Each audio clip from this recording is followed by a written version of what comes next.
Hassan, it is so good to be here with you today. You as well, yeah. Thank you for having me. Of course. So let's start at the very beginning. Tell me about your founding story. Yeah. So, if we rewind back to like 2019, I was at Google at the time, but I was running a product studio that had started, years ago. And so we would be helping traditionally non-tech founders build their tech startups. And so at the time, video was becoming pretty popular. We're all addicted to TikTok by then, right? So personalized video was sort of this emerging topic. And we actually told them like, hey, how about you send out personalized videos manually and let's see how it works. And it actually worked amazingly. Like response rates were, far higher than traditional channels. And we're like, okay, this actually works. But they soon came back and said, hey, this was like really painful. Like, 200 videos took 12, 13 hours to record, edit, send. Sure. Like, this is not scalable. So it's sort of a light bulb moment. Why not use generative AI tech to make personalized video scalable?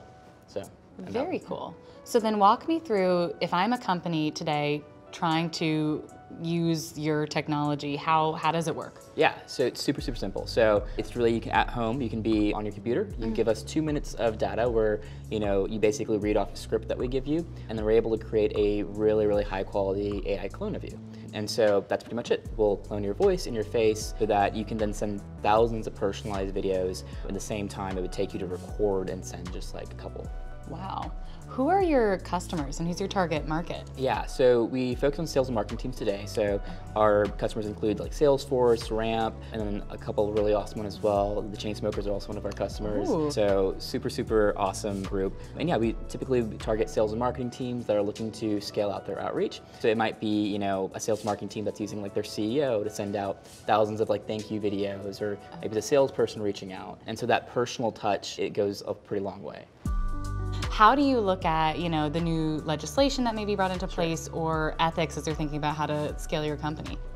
We welcome sort of regulation. We've always built the platform around, giving power to the user and giving power to the individual, which means that like, you can't upload someone else's video and clone them. It won't let you. We run Face ID and Voice ID checks to ensure that you are the person that you're trying to clone. So for us, we would rather work with legislators to build like very safe regulation that doesn't hinder actual, progress in the space, but allows it to be used in safe ways.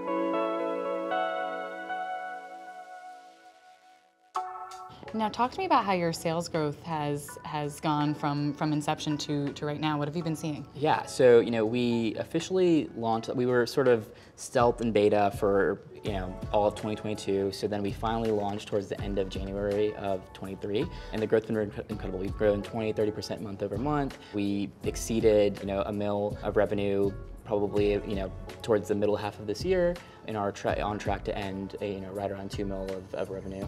So super excited about that. And next year we're excited to multiply that many times over, hopefully. Is there one business rule that you always operate by, no matter what? Only deal with nice people. It's not worth dealing with people who aren't nice. And also I think it goes back to the ethics piece, which is like always take a step back and evaluate what you're doing and make sure that you're doing it for good and not just for like, greed. That's good, a life rule too. Yeah, so absolutely, yeah. You can use it for both. So looking back, is there anything that you wish you'd known the day before starting your company that you tell yourself, back then and that you wish you'd know now? To just like take a little bit more time for yourself, right? Because, I think that like as founders, you're like always going 1,000,000 miles per hour. And I think that now looking back, we didn't really celebrate the small wins enough because we're like, oh yeah, there's something else to do, right? And so, if I were to tell, a younger version of me, I'd be like, hey, take the time to like actually celebrate the small wins, that first sale, that first, investment, that first yes whenever you're going through fundraising, right? Celebrate those small wins instead of just being like, yeah, well, we have this other thing to do now. Right. What would you like your legacy to be?